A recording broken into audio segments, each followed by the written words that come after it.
There's been a huge update in the Fiona Harvey lawsuit against Richard Gadd, Netflix, and also the producers of the hit Netflix show Baby Reindeer, in which she has officially filed the lawsuit, or her legal team have at least, for £130 million, which equates to around $171 million over in the US. This is absolutely huge, considering 48 hours ago, we were led to believe it was going to be a mere £11 million, which obviously is still a huge sum of money, but to someone like Netflix, that's probably just some loose change.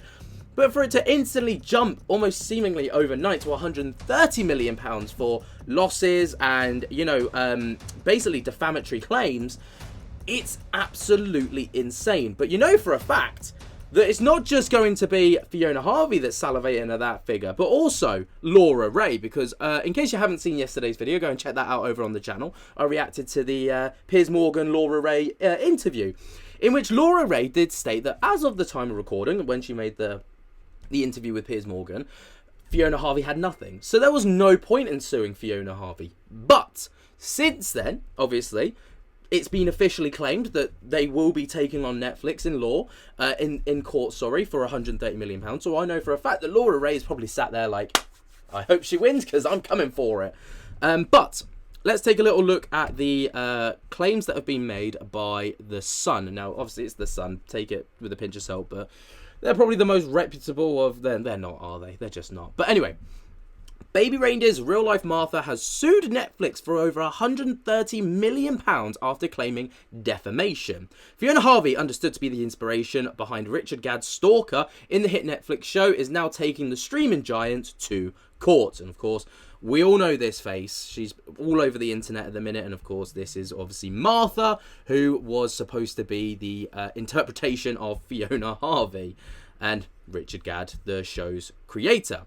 So she has filed a suit for defamation and is reportedly seeking over $170 million, £132 million, in damages, as reported by the BBC. In documents seen by the outlet, Harvey alleged that Netflix did not protect her identity. The portrayal of Martha's character, played by Jessica Gunning, led viewers to locate her on social media, she claimed.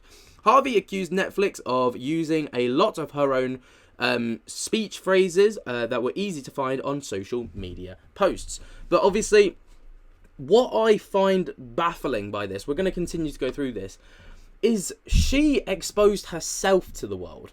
Yes, people went and found her online, but she could have just said, no, that's not me. It was obvious that it was her, but she could have stayed quiet. By this point, it would have all gone very quiet.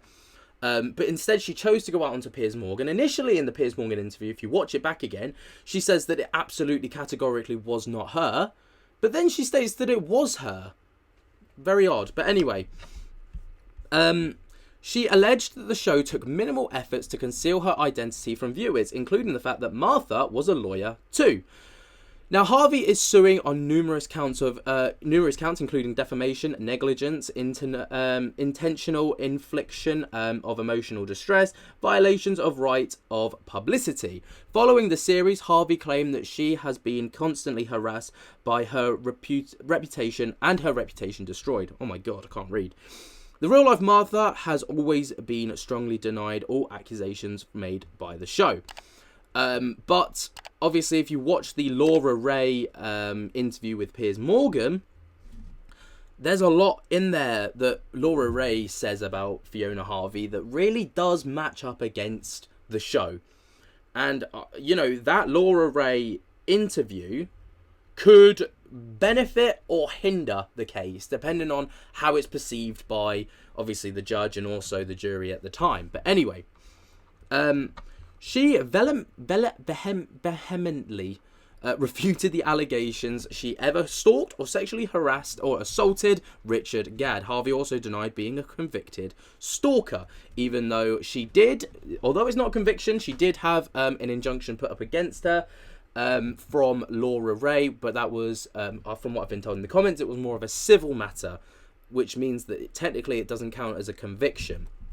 Though I did find it very interesting that she didn't contest that against Laura Ray. But anyway, Richard Gadd, this is more about Baby Reindeer, wrote the show about his ordeal at the hands of a stalker based on, at the start of the show, it states that they are real. Fiona Harvey, 58, from Aberdeenshire, previously vowed to sue Netflix, saying that her character Martha, the stalker, was based on her. Last month, the Scottish Sun exclusively revealed that Harvey had bombarded Sir Keir Starmer with hundreds of chilling messages. She told the Labour leader that he was a non-job and was a stupid little boy and a useless barrister. Sounds very similar to what she said to Laura Ray. Harvey threatened to make Sir Keir's life not worth living. Meanwhile, the MP's wife was targeted by Harvey and told on Tuesday night how she was terrified of falling victim to her again after the Netflix show degraded her up her ordeal. Barrister Laura Ray, 62, widow of ex-Labour MP Jimmy Ray, said she was living in fear and hearing that Harvey was house hunting close to where she lives. She recalled that her alleged 5-year ordeal at the hands of Harvey. She claimed that it started when she gave her month's work as a trainee at her Glasgow law firm in 1997 and continued until Harvey said to have made false claims that she was abusing her disabled son, who was 3 at the time. And then obviously Laura Ray went on to talk about how social services had to get involved, the police got involved. It was really, really bad.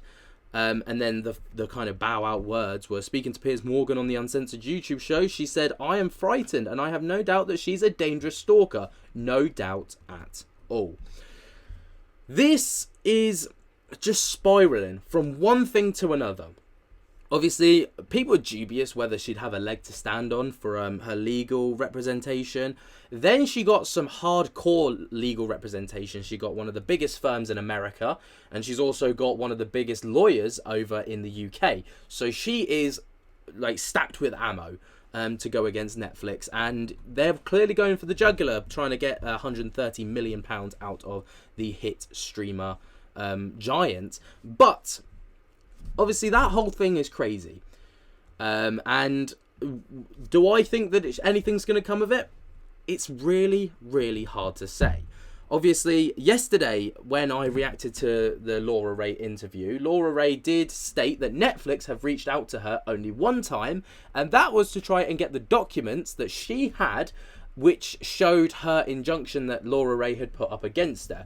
And I'm assuming that they're going to try and use that as leverage in their court case. I don't know if Laura Ray's passed that over. I'm going to assume that she has. But at the same time, if Fiona Harvey does get that money, obviously Laura Ray has vowed that she will be suing Fiona for emotional damage and distress and stuff like this. But it's not all bad, because obviously that's on the Fiona Harvey front. On the other end of the spectrum, Richard Gadd and Jessica Gunning have been going around the media outlets, basically talking about the show. Obviously, this happens very often. You have the initial kind of promotion, everyone watches the show, then it dies out a little bit, and then they have another media campaign where they take the stars around, like Jimmy Fallon, these late night talk shows in America, and try and really kind of boost the numbers once again to try and pick it back up. But we're going to be watching the Jimmy Fallon interview with Richard Gadd and Jessica Gunning, talking about the experiences and the show in general. I hope that I don't get copyrighted for this. And since I haven't seen this yet, but it'll be very interesting to listen to his terminology, because basically, obviously, based off the fact that we've just spoken about, which is that, there's this lawsuit impending, it'll be interesting to see if he states this as his real story, whether he talks about it being based on real events, just his terminology, because obviously he would have to be very, very careful with what he says. Did you have an idea that it could be a series? Yeah, I did. You know, when I was writing it, I did think, these characters kind of interesting, the kind of through line's quite interesting. I did have this secret belief or hope that it might actually be one. I don't know. As I was writing it as a play, I thought, you know what, I think this could have a further life beyond this play, and I guess it definitely did. Yeah, it did. Jessica, did you know about Baby Reindeer? Yes, so I'd see Reddit every day. No. Yeah. Oh my gosh, yeah. You went method on this one. Yeah, wow. So when the email came through that said, I was auditioning, I was like, oh my God. I can't believe you don't have a Scottish accent. Oh no, no, I don't. Yeah. Wow, you don't? No, you're. No, wow, you're from the north, up in Yorkshire. Yeah. Wow. Yeah. Is it tough to have that Scottish? No, well, yeah, I really enjoyed doing it. I really enjoyed You're accents. so great at it. So much. Is there a word or something that would get you into the accent? It's, I used to do the scene where like, I want the Scotch broth, so used kind of that would get me in. Yeah. That would get you into the thing.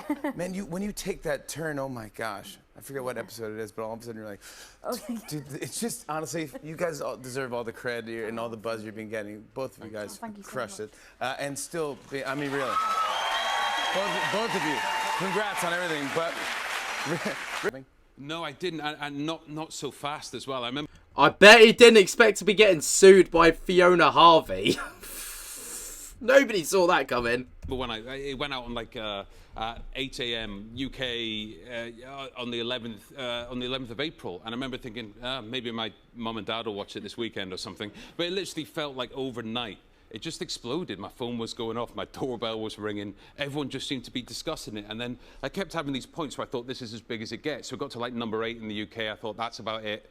Then it got to number 1, then it was number 1 over here, then it was number 1 in like Qatar and Lebanon and Saudi Arabia and all these places I really wanted to be big in, you know. Yes! You know, and it's crazy, it's just had this like sort of almost cross-cultural success that I never expected, because it's so singular and it's so idiosyncratic and it's very London, and it's such an odd story and like a weird traumatic story, but I guess a lot of people are suffering.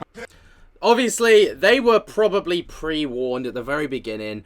You know, Netflix's lawyers were involved and were like, do not talk about what's going on with Fiona Harvey.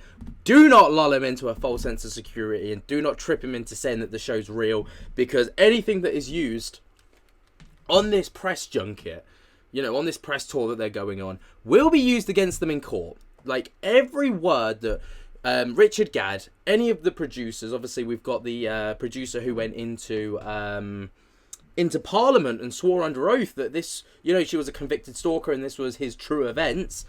That's being used against them. So anything said will be used in evidence and, you know, in court, and it could go in their favour or against them. So they have to be so careful. But what do you think of this entire situation? Let me know your thoughts and opinions down in the comments below. Do you think that $170 million is a fair estimation for the defamation that Fiona Harvey has gone through? Or do you think it's incredibly steep? And how do you think the court case is going to pan out with everything that we know now? Obviously, when it first came about, there was, you know, people were dubious. But now I think the kind of tables have turned ever so slightly.